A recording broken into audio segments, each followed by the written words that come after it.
name's Dr. Oliver Burman, and I'm a reader in animal behaviour and welfare. And essentially what that means is I look at the behaviour of animals and see how we can use that to assess how they feel and how we can improve their welfare.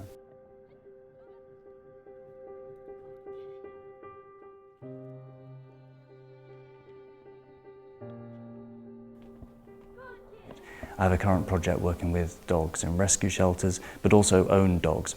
And there we have volunteers from the public who we recruit, and they bring their pet dogs here to Rise Home, and then we work with the dogs here, studying their behaviour, and then they go back home again. And then also we go to rescue shelters and we work with the dogs that are there. My name is Nelder, and I am the animal warden for the City of Lincoln Council. It entails anything animal related, so that would include stray dogs, swans sometimes, noise from animals, so cockerels crowing, dogs barking, etc. And also it involves dog fouling, both on public and private land.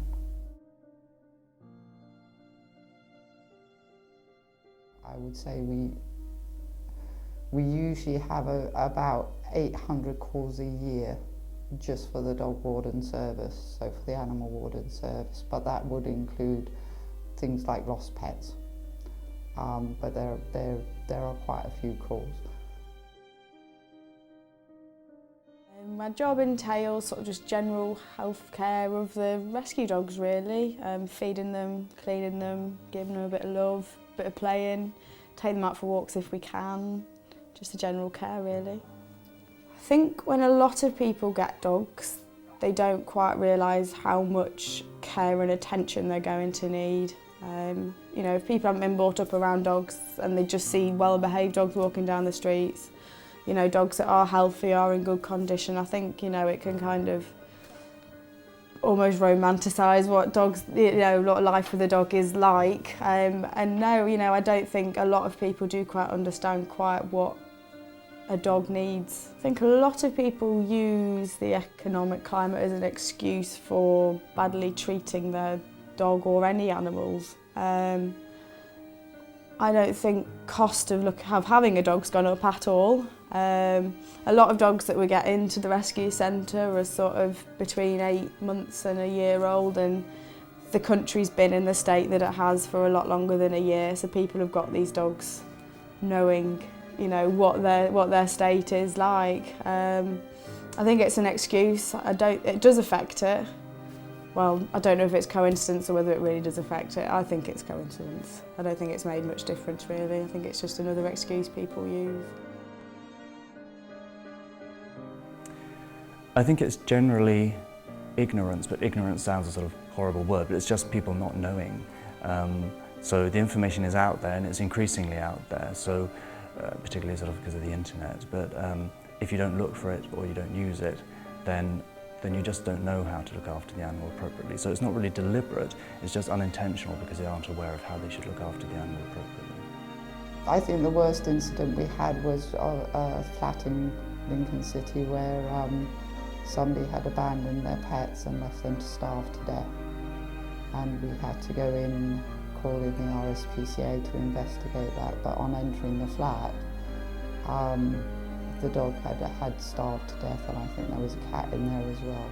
I don't have too much sort of first-hand experience, other than say working at with the rescue kennels and seeing the number of dogs that come in. So it's less really direct cruelty, it's more than people are just giving them up because they don't need them. And you hear some strange stories of people saying, oh, it kept attacking the Hoover, so we gave it up, or we're going on holiday, so we gave up the dog. So it's cruelty in terms of they shouldn't really have the dog if they don't have that sort of commitment to look after it.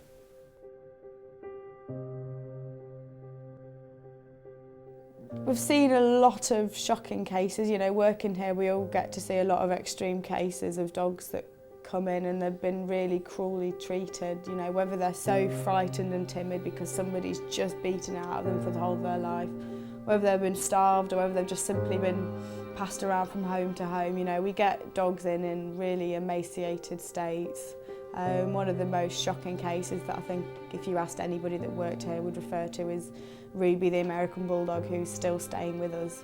You know, she came to us where she could hardly walk, she was so weak. She was wearing a t-shirt that a homeless man had put on her. You know, we removed this t-shirt and I think we were all just about in tears, but you could count every single rib from a distance on her. She couldn't lift her head up, she was so weak and frightened. You know, it took a long time to build her back up. She came to us on about the 20th of August, I think we all had a look the other day. You know, so it's taken a good 3 months to get weight on her, to get her happy, but, you know, she's just, the state she came in, you know, if we'd had her maybe 3 or 4 days later, she wouldn't still be alive now. Yet here she is now, blossomed and happy and loving. But yeah, we get a lot of, I don't think people quite realise how many cruelty cases go on around here.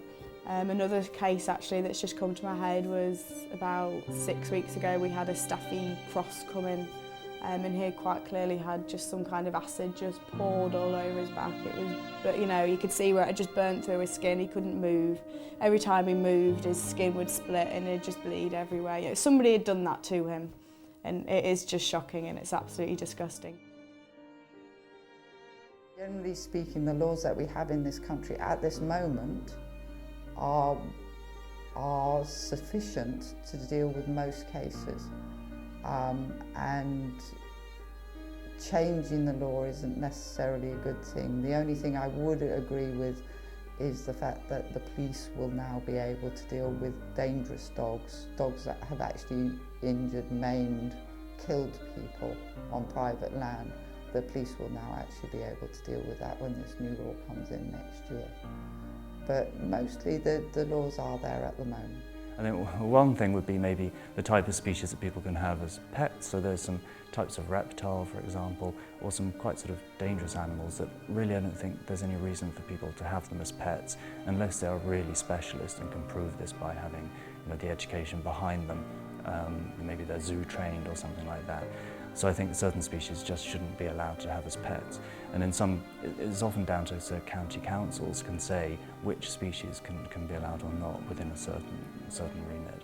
So that would be one thing, although there is a sneaky second, and that would be that people who, you know, most of us eat meat and things like that, it'd be much better if people had more experience and more familiarity with how animals are kept on farms and how they're killed, for example. And then people have that information and they can make informed decisions about whether they think animals should be housed this way or whether they accept eating meat that's been housed this way. But you should only really make that decision once you've seen how they're housed, and then you can say, I'm happy with that, that's fine. But if they aren't, I think they need to see it first before they end up buying the cheapest product available. Like that. I don't think people understand what they do, you know, by mistreating a dog. I don't think they quite understand how badly it's going to affect that dog. And I do think there needs to be more policing, although I don't know how you do that, you know, but more checks of just people with pets to find out how they are treating them. You know, you don't get these cases until they've got to a bad state. You know, somebody needs to intervene before then. For places like us, we need more help, you know, money-wise. You know, these dogs come to us and we can't always offer them the time to recuperate them into getting a home, you know.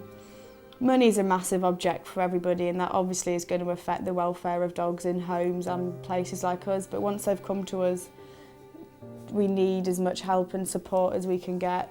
We get rescue centres, or pounds as we're referred to. You know, we get paid from the council to keep dogs for 8 days, and that is it. You know, that's nothing really.